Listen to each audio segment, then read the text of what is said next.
Ce journal vous est offert par le FPI, Fonds des promotions de l'industrie, votre partenaire privilégié pour la réussite de vos projets.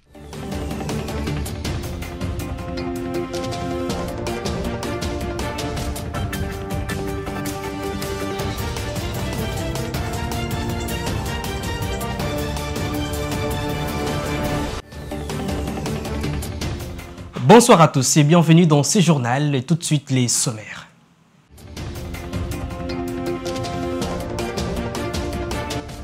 Désormais, les forces armées de la RDC sont dotées d'une nouvelle tenue de combat. La cérémonie de présentation de cette tenue a eu lieu au camp Kokolo. Le directeur général de l'ACGT, Nico Nzaou, accompagné des parties prenantes, ont inspecté les travaux de la route Nzolana à Kinshasa. Et puis, l'ancien président américain Donald Trump, inculpé dans l'affaire des dossiers compromettants, a plaidé non coupable au tribunal fédéral de Washington. Encore une fois, bonsoir. La RDC et la Chine attendent de renforcer leur coopération bilatérale. C'est dans cette optique que le Premier ministre Jean-Michel Samaloukonde a échangé jeudi 3 août 2023 à la primature avec une délégation chinoise conduite par le ministre chinois, assistant du département international du comité central du Parti communiste chinois. Ginette Fika. Une délégation chinoise est venu rassurer le chef du gouvernement congolais, Jean-Michel Samaloukonde, l'accompagnement de son pays, la Chine, en faveur du développement économique et social de la République démocratique du Congo. La dite délégation chinoise, conduite par le ministre chinois Zhu Rui, est composée de l'assistant du département international du comité central du Parti communiste chinois. Devant la presse, à la primature, le ministre chinois a expliqué l'importance de sa rencontre avec le Premier ministre Jean-Michel Samaloukonde. Enrichir les partenariats de coopération stratégique globale reste l'objectif de cette rencontre. Rappelons que la République démocratique du Congo et la Chine entretiennent de très bonnes relations de coopération, ça depuis plusieurs décennies. Autre chose, le bureau de la CNI, par le biais de la direction des archives, a commencé jeudi 3 août 2023 à réceptionner au siège de l'institution les dossiers physiques des candidats pour la députation nationale transmis par le secrétaire exécutif provincial. Reportage. Au terme des opérations d'ajout, retrait ou changement des candidatures pour la députation nationale intervenues vendredi 28 août 2023, la plus haute hiérarchie de la CNI avait instruit les 26 secrétaires exécutifs provinciaux de l'institution à convoyer singulièrement la transmission des dossiers physiques des candidats pour s'assurer la réception effective à la direction des archives de la centrale électorale. Le premier à se soumettre à cet exercice, c'est le secrétaire exécutif provincial de la Chouapa, Héritier Wetoto, qui en a fait la restitution. Le second secrétaire exécutif provincial est celui du Kilou, Jean-Robert Mouyansi, qui a pour sa part félicité le membre des bureaux de réception et traitement des candidatures de sa juridiction pour la qualité du travail abattu avant de mettre en lumière ce qui se fera par la suite. À ces niveaux, il faut relever que c'est les contrôles et la vérification des dossiers et qui s'effectueront à l'aide du B6, qui est un bordereau des transmissions et réceptions des dossiers physiques par rapport à des destinataires, notamment par la Cour constitutionnelle ainsi que le bureau de la CNI. Je l'ai annoncé au sommaire, le général-major sous-chef d'état-major chargé de la logistique Kipongo a procédé jeudi 3 août 2023 devant la presse à la présentation d'une nouvelle tenue des FRDC au camp Kokolo. Suivez. La nouvelle tenue de combat des forces armées de la République démocratique du Congo a été présentée ce jeudi 3 août 2023 à la presse au camp Kokolo par le général-major Kipongo, sous-chef d'état-major chargé de la logistique à l'état-major général des FARDC. Cette nouvelle tenue sera bientôt dotée aux militaires de la première et de la deuxième zone de défense, en commençant par la garnison de Kinshasa. Il s'agit d'une nouvelle tenue que les forces armées démocratique du Congo vient acquérir pour doter tous les militaires de la ville de Kinshasa, en principe de la première zone et deuxième zone de défense. Pour les militaires qui sont en opération, il y a une autre tenue et qui est déjà en circulation à l'est du pays. Mais pour la première et la deuxième zone de défense, voici la tenue qui a été adoptée. Comme ça, nous aurons une distinction entre les gens qui sont en opération, les militaires en opération et les militaires en garnison. Bien sûr, il y aura une distinction. En voyant de loin, vous verrez que c'est la même tenue. Mais en vous approchant, vous verrez qu'il y a une grande distinction entre la force aérienne et la force navale. Et la force terrestre, évidemment. Donc, toutes ces tenues représentent les différentes forces. On va voir un militaire de la force navale à partir de son béret et à partir de la tenue. On va voir le militaire de la force aérienne à partir de son béret et la tenue. La même chose pour la force navale. Cette tenue de combat vient s'ajouter à celle déjà dotée aux militaires en opération dans la 3e zone de défense. Évoluons dans ce journal, la ministre du Genre, Famille et Enfants, Mireille Massango-Bibi, accompagnée d'une forte délégation, séjourne actuellement à Goma, dans la province du Nord Kivu. Cette mission a pour objectif s'enquérir des conditions humanitaires des enfants et femmes déplacés des Goma. Yves Maëlé. Accompagnée d'une forte délégation dont Madame la directrice du cabinet, la secrétaire générale au genre, la ministre du Genre, Famille et Enfants, Mireille Massango-Bibi Moloko, est actuellement à Goma, capitale du Nord Kivu. Elle est en mission officielle pour s'enquérir des conditions humanitaires des enfants et femmes déplacés des Goma ainsi que de femmes sinistrées des Kaélé afin de trouver des solutions appropriées. La patronne du genre a rassuré des solutions en court terme après avoir vu sur place les réalités de ce qui se passe. Le même jour, la patronne du genre a accordé une audience spontanée aux agents et cadres de la vision provinciale du Nord Kivu. Elle a promis de réponses favorables à toutes leurs inquiétudes, notamment à propos des alimentations de nouvelles unités et la problématique des agents qui souhaitent faire le master dans leurs domaines respectifs. Elle a également promis d'échanger avec le ministre de l'ESU. Enfin, la ministre du Genre, Famille et Enfants a été accueillie d'une manière électrique à son arrivée à l'aéroport international de Goma ainsi que partout où elle a passé.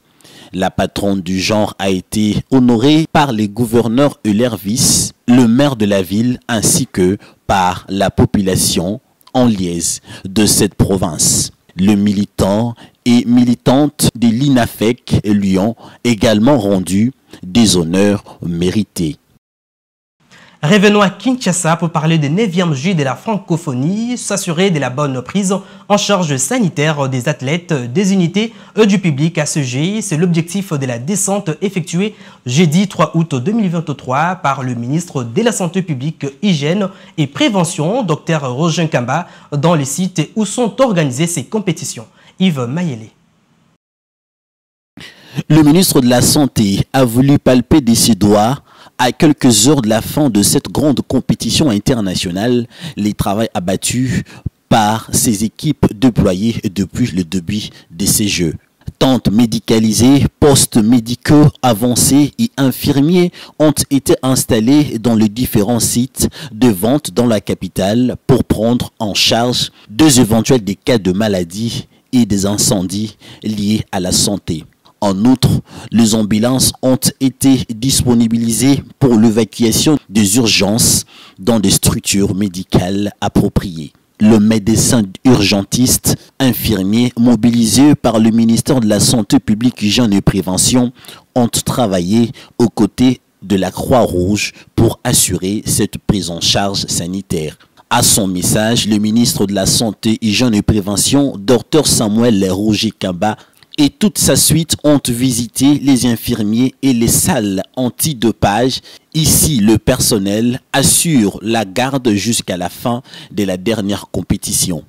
Ces échanges avec l'équipe du terrain lui ont permis de trouver vite les solutions à certaines doléances qui lui ont été soumises. Nous nous sommes préparés en amont pour pouvoir garantir la sécurité sanitaire, aussi bien des athlètes, des invités que de la population.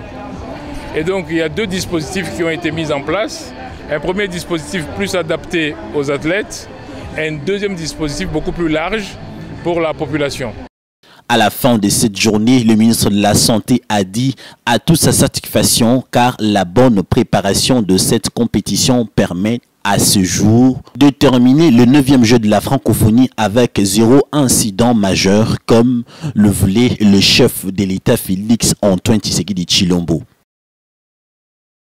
Prenons ces communiqués. Initialement prévu au stade de martyrs de la Pentecôte, la cérémonie solennelle de la clôture des 9e juillet de la francophonie, couplée à la soirée des lauréats, sera organisée au grand chapiteau du Palais du Peuple les dimanches 6 août 2023. Les activités culturelles et productions musicales y seront organisées à l'esplanade du Palais du Peuple dans le cadre de ces 9e juillet de la francophonie, communiqué signé par les comités organisateurs. Dans le même chapitre, la journée des échanges avec les auteurs de la littérature nouvelle à marge des 9e juillet de la francophonie s'est déroulée jeudi 3 août au centre Wallonie, Bruxelles. Suivez. Le 9e juillet de la francophonie se poursuit à Kinshasa. Nous sommes au centre Wallonie, Bruxelles, où plus de 19 pays ont pris part à ces concours des nouvelles, inscrits dans la catégorie de la littérature nouvelle. Et ce jeudi, plusieurs candidats représentant leurs pays respectifs ont échangé avec le public sur leurs ouvrages. Cette journée dédiée aux échanges a été marquée par plusieurs expositions des différentes idées. Comme à l'accoutumée, des questions-réponses entre le public et les candidats de différents pays présents ont été inscrits à l'ordre du jour. Débuté le 28 juillet dernier, ce jet s'est poursuivi jusqu'au dimanche 6 août. Près de 40 pays se sont représentés à ces grands événements de la jeunesse francophone. Évoluons dans ce journal. Actuellement, l'entreprise chinoise Crack 8 procède à la mise en œuvre de la couche des bases sur la route Nzolana. C'est pour bientôt sa mise en circulation. C'est les constats qu'a fait ce vendredi 4 août 2023 le directeur général de la CGT Nikonzaou au cours d'une mission d'inspection en compagnie de parties prenantes à ces projets. Suivez.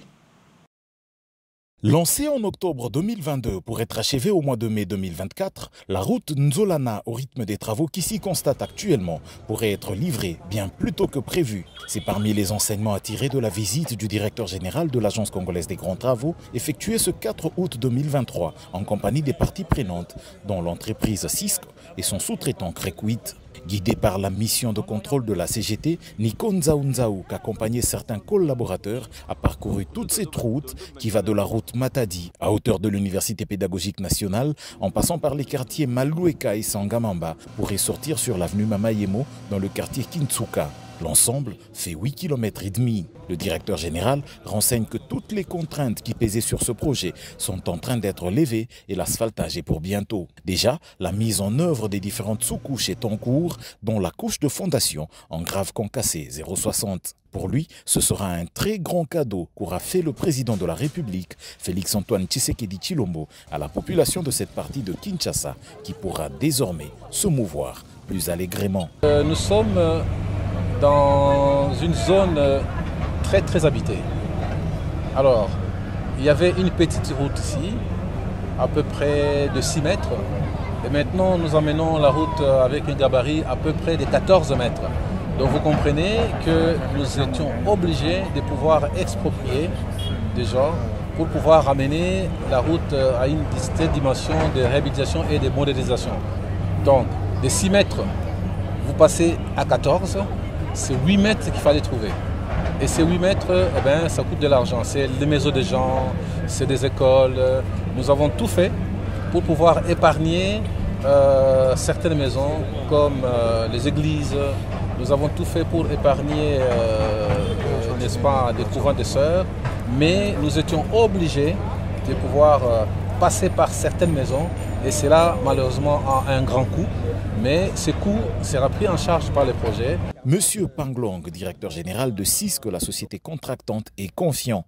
Pour lui, la fin des travaux interviendra effectivement plus tôt que prévu. Si le problème d'expropriation ça peut régler et achever avant le 15 septembre, là, on va ajouter les personnels, les engins et ajouter les machines pour accélérer l'exécution des travaux pour qu'on puisse achever le projet à la fin de décembre. Ce projet traverse une zone accidentée présentant beaucoup d'érosion. À travers ces deux composantes, à savoir la lutte anti-érosive le long de la route, ainsi que la réhabilitation et la modernisation des avenues, aura comme finalité d'améliorer la fluidité du trafic dans la zone. Et en dehors de nos frontières, l'ancien président américain Donald Trump inculpé pour des manœuvres criminelles visant à inverser les résultats de l'élection de 2020 a plaidé non coupable jeudi au tribunal fédéral de Washington. France 24 pour plus de détails. Des rues barricadées, des centaines de policiers, des journalistes venus du monde entier pour une audience de quelques minutes à peine. La comparution ce jeudi de Donald Trump devant le tribunal est avant tout formelle. Après une prise de ses empreintes, l'ancien président a le choix, plaider coupable ou non coupable. Le milliardaire de 77 ans prend la deuxième option. Après sa sortie du palais de justice, il contre-attaque. Pour lui, cette procédure est une machination. C'est un jour très triste pour l'Amérique. Quand vous regardez ce qui est en train de se passer, c'est une persécution d'un opposant politique. Ce n'était pas censé se produire aux États-Unis. C'est la persécution de la personne qui mène de très loin dans la primaire républicaine et qui devance Joe Biden de beaucoup.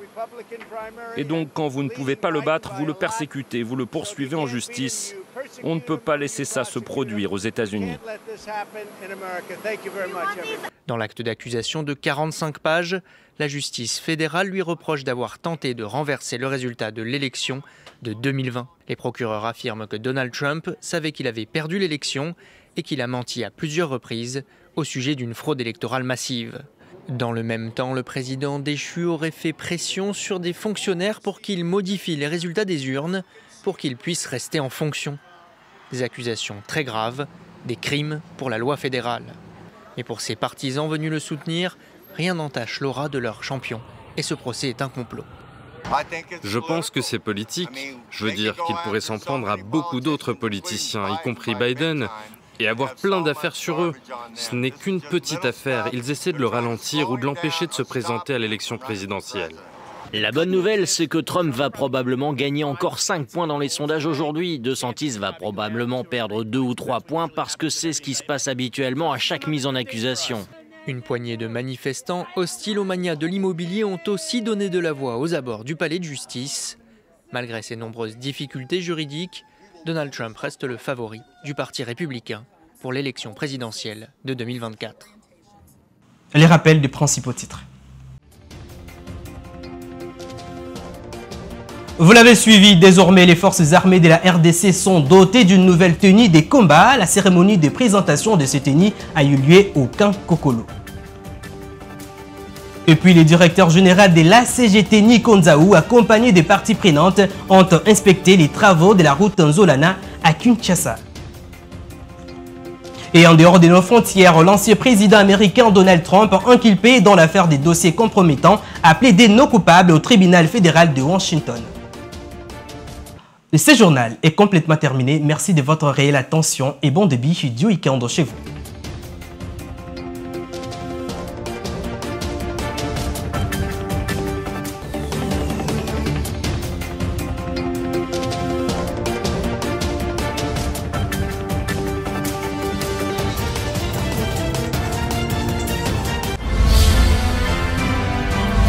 Ce journal vous a été offert par le FPI. Des promotions de l'industrie. Votre partenaire privilégié pour la réussite de vos projets.